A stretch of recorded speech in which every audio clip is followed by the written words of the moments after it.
Diego Maradona didn't just play football, he was football. A World Cup icon, a Napoli god, the man who scored the hand of God and the goal of the century in the same game. But for all the magic he created on the pitch, off it, things looked a lot darker. In March 1991, while still playing for Napoli, Maradona tested positive for cocaine. 15 months, gone, banned, suspended, headlines everywhere. He'd later say the pressure of being Diego Maradona, the fame, the fans, the media, was just too much. Then came 1994, World Cup USA. Maradona looked like he was back, lean, intense, terrifying. But after scoring a goal against Greece, he failed another test, this time for ephedrine, a banned stimulant. The footage of him being led off the field by a nurse, eyes wide, is haunting. Another 15-month ban, and this time, it really felt like the end. But here's the twist. Neither ban stuck forever. Both were lifted. Maradona played again, not quite the same, but he never stopped being a global icon. His story? A rare case of redemption. The others on this list weren't so lucky. Jin Jingdao was once seen as one of China's rising stars, a midfielder for Shandong Luneng, capped internationally, respected across the Chinese Super League. But in 2024, his career didn't end with a farewell match or a testimonial. It ended with a lifetime ban. The Chinese Football Association found him guilty of match fixing and financial misconduct tied to improper transactions. Translation? He sold the game out, and they kicked him out for good. It wasn't just a personal fall, it was part of a much larger purge, one that shook the entire Chinese league. Ahmad Al-Saleh was a name you knew in Syrian football.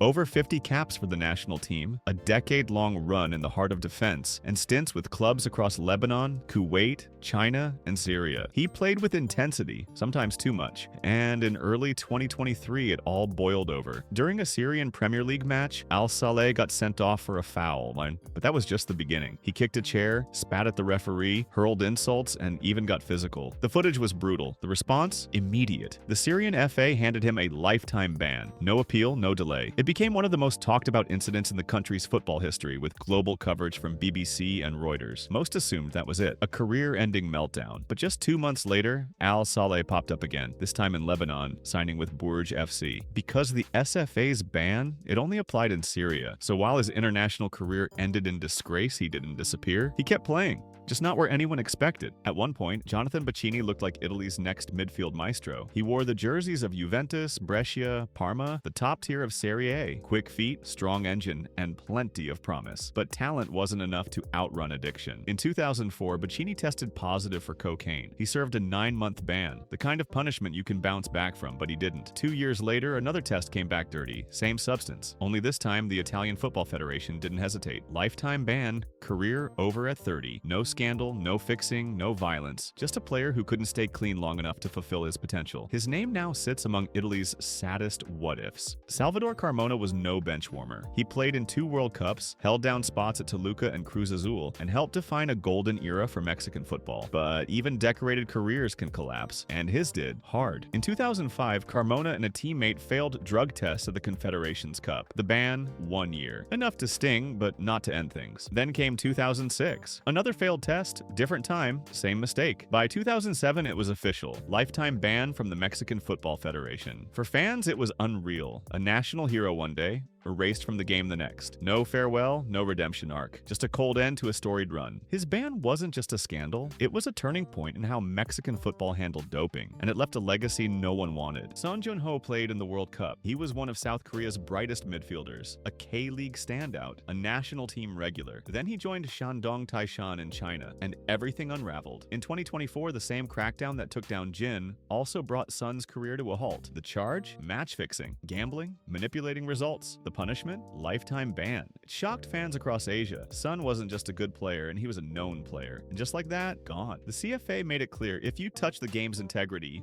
you don't play again. Ibrahim Kargbo wasn't just a regular name on the team sheet. He captained Sierra Leone. Over 30 caps. A decade in the national team. Played in Belgium, Turkey, Portugal, and even non-league England. A classic journeyman, but one with status. Then came the downfall. In 2019, FIFA dropped the hammer. Lifetime ban for match manipulation. Back in 2008 and 2009, during his time at Willem II in the Dutch league, Kargbo was already under the microscope. Investigations showed he had ties to Wilson Raj Perumal, one of football's most notorious fixers. There were emails, plans, fixed results, even other players involved. In 2014, he was suspended again, this time by Sierra Leone's FA, along with 14 others for suspected fixing in a 2008 2008 AFCON qualifier. That ban was lifted in 2015, but the damage was done. When FIFA issued its verdict in 2019, it was final. The former captain of the national team was gone from the game permanently. He used to lead his country on the pitch, but behind the scenes, he was leading something else, and it cost him everything. Carlon Murray played for Trinidad and Tobago. Not a household name, but a proud national player. That ended in 2019. FIFA dropped a hammer, lifetime ban. The charge? Match manipulation. Once again, all roads led back to Perumal. This wasn't one bad game. It was a pattern, a network of corruption. Murray had been a part of it, so FIFA removed him permanently. Roderick Fenech wasn't just another player trying to make it in Maltese football. He was a midfield general, a regular for Hamrun Spartans, and someone who carried serious weight on the pitch. But in 2014, his entire career came to a crashing halt. The Malta Football Association handed him a lifetime ban. The charge? Match fixing. And this wasn't a one-time mistake, not even close. Fenech wasn't just caught throwing a game. He was actively recruiting other players, pulling strings behind the scenes, and manipulating results across Malta's top league, all while MFA investigators were quietly building a case. We're not talking about a shady deal under the table. This was organized corruption, and Fenech was at the center of it. When the MFA dropped the hammer, UEFA didn't hesitate and backed the decision immediately. For Maltese football, it was a gut punch. For Fenech, it was the end of the road. Everything he had built and gone in one decision. His name used to mean leadership on the field. Now, it's a cautionary tale of what happens when you bet against the game itself. Massimo Grima was supposed to be one of the respected veterans in Maltese football, a midfield workhorse, a regular for the national team, a role model for the next generation. For years, he played for top-tier clubs like Hamrun Spartans, bringing experience, leadership, and grit to the game. But in 2014, that reputation shattered. Grima was hit with a lifetime ban for match fixing. And make no mistake, this wasn't some passive mistake or background involvement. He was one of the organizers. According to investigators, Grima didn't just go along with the scheme. He helped set it up. He approached teammates, influenced results, and worked hand-in-hand with fellow midfielder Roderick Fenech to manipulate games from the inside. The Malta FA didn't flinch.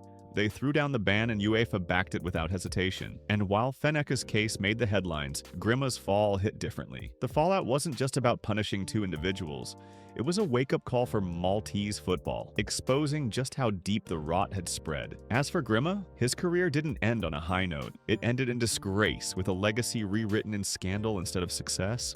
If Carlon Murray was the left hand, K.N.O. Thomas was the right, also from Trinidad and Tobago, also caught in the match-fixing web, also banned for life in 2019. Thomas had once worn the national jersey with pride, but when investigators dug through match tapes, transactions, and communications, they found more than enough. 2 national players, 2 lifetime bans, and a national scandal that's still being talked about in Caribbean football circles. Here's the truth most fans don't want to hear. Bans happen more than you think, but lifetime bans, those are rare. Only 63 players in football history have ever been permanently banned, according to Sport Bible, and almost all of them match fixing. Whether it's money, pressure, addiction, or pure recklessness, these bans exist for one reason: to protect the integrity of the game. But even then, the lines get blurry. Maradona banned twice, forgiven twice. Sun Jun-ho banned for life, no second chance. So we have to ask, should lifetime bans be permanent, or should football allow redemption, like it once did for Diego? Let us know in the comments. If you found this video eye-opening, drop a like, subscribe for more, and remember, it's not always what happens on the pitch that defines a player. Sometimes it's what happens after.